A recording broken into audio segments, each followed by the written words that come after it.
देखते हैं question number 13। A ball is thrown vertically upward with the velocity of 49 metre per second. एक ball को ऊपर की ओर फेंका गया, कितनी वेलोसिटी के साथ? इनिशियल वेलोसिटी दे रखी है 49 मीटर पर सेकंड।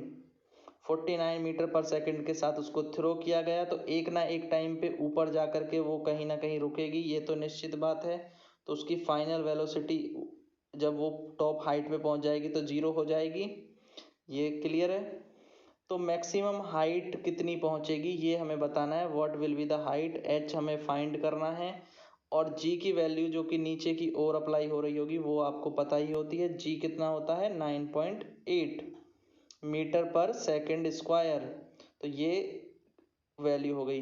तो अब हमें क्या क्या दिया है? हमें दिया है u, हमें पता है v की वैल्यू पता है, हमें पता है g की वैल्यू, हमें फाइंड करना है h की वैल्यू। जब t ना दिया हो ना ही फाइंड करना हो तो इक्वेशन लगाते हैं third equation of motion, v square is equal to u square minus 2gs। क्योंकि मोशन ऊपर की ओर है तो माइनस में लेंगे वैल्यू इक्वेशन, क्योंकि g नेगेटिव काम कर रहा है। तो आप अगर यहाँ प्लस लेते तो g की वैल्यू वहाँ माइनस आपको करनी पड़ती, क्योंकि बॉल जा रही है ऊपर की ओर और ग्रेविटी है नीचे की ओर, इसलिए ये माइनस में हमने लिया है, ये ध्यान रखेंगे।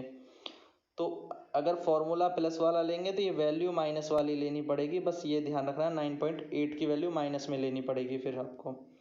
तो सॉल्व कैसे करना है, ये रहा आपका सॉल्यूशन। v हो जाएगा 0, u 49, हाइट हमें फाइंड आउट करनी है, तो ये इक्वेशन को सही से लिख लेंगे। तो इक्वेशन को सही से लिख लिया, v square minus u square is equal to 2gs। और सॉल्व करेंगे तो 0 का स्क्वायर माइनस 49 का स्क्वायर 2 इंटू माइनस 9.8। आप देख सकते हैं यहाँ पे माइनस में वैल्यू इसीलिए ली गई है क्योंकि वो अपोजिट डायरेक्शन में है। तो s की वैल्यू सॉल्व होकर के आ गई 120.5 मीटर। तो इतनी हाइट तक बॉल जाएगी। फर्स्ट पार्ट हो गया हमारा सॉल्व।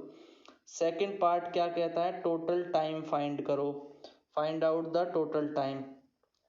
तो टोटल टाइम तो आप इजीली फाइंड कर पाएंगे, v is equal to u minus g t से, या प्लस जी टी लेंगे तो माइनस के 9.8 रख लेना। तो इससे इजीली टाइम फाइंड हो सकता है। v भी गिवन है, u भी गिवन है, g की वैल्यू आपको पता ही है। तो टाइम हमने सॉल्व किया, यहाँ पे टाइम हमें निकालना है, मैक्सिमम हाइट पे टाइम कितना लगेगा। तो v is equal to u plus g t, equation apply करी तो 0 equal to 49 minus 9.8 into T.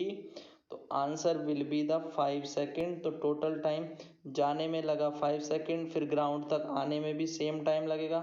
जब जाने में 5 सेकेंड लगे तो आने में भी 5 सेकेंड लगेंगे, यानी 5 + 5 total time will be 10 second. Total time कितना हो जाएगा? 10 सेकेंड हो जाएगा। ठीक है।